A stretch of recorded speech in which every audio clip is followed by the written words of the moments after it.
What's going on, everybody? It's the Bulls Show, aka Aidan, and welcome back to another video. Ladies and gentlemen, today we're going to be talking about the importance of development from the Chicago Bulls team. At the end of the day, we have a fairly decent balance between older guys on this team trying to carry some of the younger guys, trying to lead by example on this team, and we also have some young guys that at the end of the day still have some ways to go in terms of their development and the importance behind their development for the Chicago Bulls. But before we get started, please like and subscribe to the Bulls Show, turn notifications on, and let me know in the comments below your thoughts about the Chicago Bulls and the development of these younger guys. We'll be talking about a few of the younger guys today in this video, and let me know in the comments below if you think this year the Chicago Bulls have succeeded in the development of some of these players. That's a very interesting topic of discussion in my opinion, because all things considered, I think many people also have a difficulty in finding the balance between going all in on a superstar type of player or trying to develop your own superstar type players.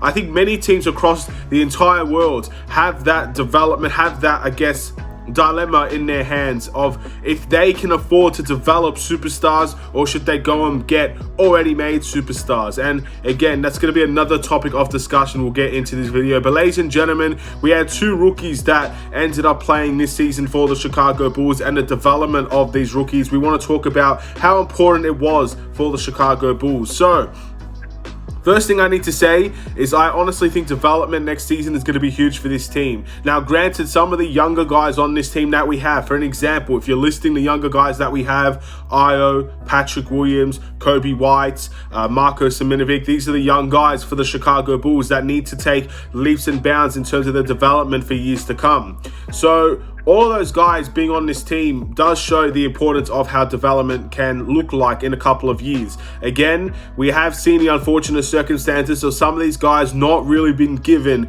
that great chance to develop as players and develop and take the next step. But with the little opportunities that they did have, let's just wait and see next season, the season after that, how the development will go for the Chicago Bulls. But there's no question that at this point in the season, or at this point in our projection of what next season is going to look like, we need to see massive development from these guys. Kobe White, massive development. Io, massive development. Patrick Williams, massive development. Marco Seminovic, massive development. As much as it is, I guess, also a big importance to be patient, to be big importance on trying to give these guys the proper chances and to allow them, I guess, to make mistakes. We're in a situation right now where we're trying to compete with the best of the best in the Eastern Conference and not fall below the standard of where we were this season for the Chicago Bulls, that 6th seed. We don't want to fall below that. We don't want to be in playing conversations or anything like that. We want to be a team that's always going to be fighting with the best of the best in the East and the Western Conference when the time comes.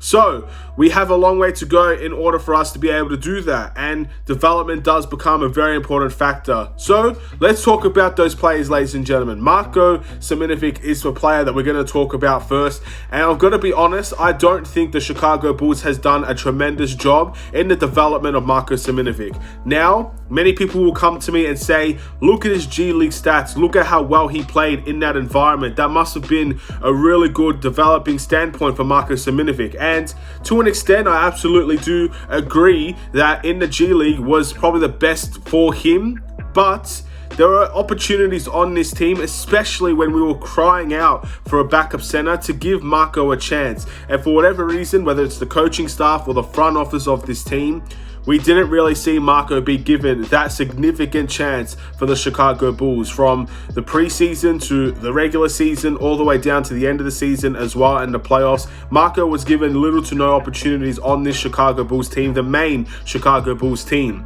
You can have great G League performances, and in all rights, the G League is a good place to develop. You've seen a bunch of guys enter from the G League. Some guys choose to go to the G League before college. That's how important the G League has become in development of players. But when we're in a situation where we kind of needed a backup center for a long time before we got a Tristan Thompson in, and Marco was still not being looked at as a viable option on this team, that is awfully concerning. So the key here is patience with Marco Seminovic. I personally don't believe this year has been the best in terms of his development, despite him making those strides in the G League. The question is, how will next year look for Marco Seminovic? Will he be given that opportunity to play as a potential backup center, maybe even as a power forward forward option if we want to go to a bigger lineup. How are we going to see Marcus Seminovic adapt and adjust into the fray when he is playing for the Chicago Bulls and not for the Windy City Bulls? That's something that I'm really looking forward to see what Marcus Seminovic can be and whether or not the Bulls front office really give him that element of trust that I hope we all think he can do. There's no question, look at a bunch of the comments in my videos. Every time I talk about Marco, people have been desperate to see him have that chance. Will next season be that year? Development for Marco is going to have to be very interesting. He's going to have to work very hard, and he's going to have a point to prove considering that there were guys picked before him in terms of this team. And I'm sure if he's a player that's dedicated to this team, he wants to be able to play for this team. So he has to work very hard to show that he deserves to play for the Chicago Bulls, and the Bulls in return will have to give him that trust in that as well. Let's move on to another young player, ladies and gentlemen, someone that we probably won't be talking too much about, but Troy Brown Jr. is still a relatively young player. Now, granted, he's not a Chicago Bulls player from the very beginning. He was drafted, I believe, by the Washington Wizards, played there for a couple of seasons, then traded to the Chicago Bulls. But he's one of those guys where, again, if you go back on my previous videos, there are a lot of them to be fair, but one of them was about Troy Brown Jr., how young he is and the potential he can have. I still believe in Troy Brown Jr. and having that potential. Now, at the end of the day, I personally also believe the way that this team is structured right now, Troy Brown Jr. will not get the best out of his career with the Chicago Bulls because he doesn't get significant and he doesn't really get a lot of playing time whatsoever in terms of games as well. When he does come in, we can see he works very hard. We can see that he's trying to adapt his game to suit the Chicago Bulls' needs. He wants to make that corner shot. He wants to run out and transition. He wants to be a small ball guy that can get rebounds. We've seen that over the course of the year that's what Troy Brown wants to be on this team. He's trying to fit our needs. And I very much appreciate that effort out of Troy Brown Jr. But for him in his career, in terms of development-wise and becoming a better player, being around a winning team is very important, but getting minutes around a winning team is much more important as well. So Troy Brown Jr. has a very tough decision to make. I believe he has a player option on his contract to see whether or not he wants to stay here or move on in his NBA career. If he has to value playing time, I don't see Troy Brown Jr. being a young guy that remains on this Chicago Bulls team, and I'll see him going somewhere else where maybe the winning is not a top priority for that team, but also when you look at the whole grand scheme of things, it's something that he can get development out of, getting more minutes, getting more game time, and just being a reliable player in this league. He could potentially be that for the Chicago Bulls, but again, his opportunities are limited with the guys that we have on this team and the potential guys we may see come into this team in the off-season. Minutes and opportunities may be restricted or limited for Troy Brown Jr. Now let's talk about Coby White, ladies and gentlemen, adding into another player to the fray. Now, Coby White, we already know what his development is going to look like for the offseason this year. And Coby White has been an unfortunate player to not have really an off season whatsoever to develop his game. He said it in his end of the season post-game conference. The first year was riddled with COVID and you couldn't really go out to train whatsoever. And then the second year, he obviously tore his shoulder, which was very unfortunate for him. And again, goes to show that he hasn't had that much time to really develop his game in terms of the off season. So development for Coby White has been very limited, but in all fairness, he's been given a lot of game time on the Chicago Bulls team. He's been here for 3 seasons, and almost all of those 3 seasons, he's had relatively healthy seasons. I think he came back this year in mid-November, early December, something like that. I can't remember the exact date that Coby White returned to the Chicago Bulls, but the season before that, he was very reliable, very consistent in terms of the games that he played and the minutes that he played, whether he was on the bench or in the starting lineup. He was playing and he was executing at times for the Chicago Bulls. And obviously his rookie season, I think he made the all-rookie second team as well at that time, had really good moments off of the bench, didn't start for the Chicago Bulls that year, but all things considered, he's been a very durable player for this team for the most part. So in terms of development on the court, he's had plenty of opportunities in that avenue, and for development in terms of the off-season, he's had little to no, I guess, chances to really work on his game. Now, Kobe White, he's one of those guys that many people have up in the air on whether or not he's going to stay here. I'm not going to make that video yet about keep, waive, or trade. I'll keep that for another time. But if Kobe White wants to stay here for the Chicago Bulls, I think what the coaching staff has been telling him is exactly what he needs to work on. He needs to work on his strength and conditioning just so he can get a little bit stronger and hopefully use that strength to play better defense in this league, which he admits himself is a liability in his game. And also working on his ball handling, because I think we can see that Kobe White is not the best in terms of dribbling the ball up. And I still feel like with the improvement of ball handling, he'll be able to use his slashing game a little bit more, because I think he has a lot of versatile moves in his repertoire to be able to go to the basket, but a lot of that requires to be a good dribbler of the ball, and I don't know if Kobe White has that level of his game just yet. So we'll wait and see what Kobe White can do in terms of his development. In terms of the point guard situation in its entirety, with Kobe White being involved in that fray, we'll have to wait and see what the Chicago Bulls can do in terms of deciding which point guards are going to stay and leave with the Chicago Bulls team. I assume this team's not going to have as many guards as it did this season compared to next season. That's my honest guess. We'll wait and see if that's going to be the case. But whether it's Matt Thomas, Kobe White, Ayo Dosunmu, Alex Caruso, Lonzo Ball, the list goes on. There are certain guys on this team that may not be here next year, and I think Kobe White is one of those guys that you could have that conversation about with 3 years under his belt with the Chicago Bulls team. Again, we'll have to wait and see. No guarantees, no promises whatsoever. Let's talk about Ayo Dosunmu next, ladies and gentlemen, the next young guy on this team, the development of him.